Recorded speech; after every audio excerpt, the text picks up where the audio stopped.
अस्सलाम वालेकुम दोस्तों। आज मैं आपसे बात करने वाला हूँ कोहरे के बारे में। सर्दियों में सबसे ज़्यादा अगर मेहनत कोई करता है तो वो है कोहरा।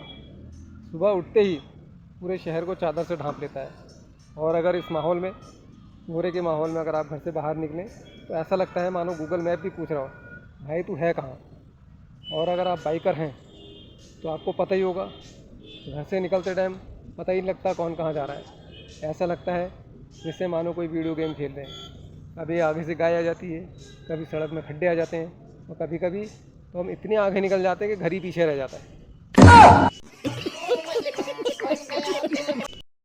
और कोहरे में सबसे ज़्यादा दिक्कत मॉर्निंग वॉक करने वालों को होती है, और मज़ा भी आता है। आप मॉर्निंग वॉक करने जा रहे हैं, पार्क के आपने आधे घंटे तक खूब चक्कर लगा लिए, जब कोहरा छड़ा तो बाद में पता लगता है कि आप एक ही पेड़ के चक्कर लगा रहे थे।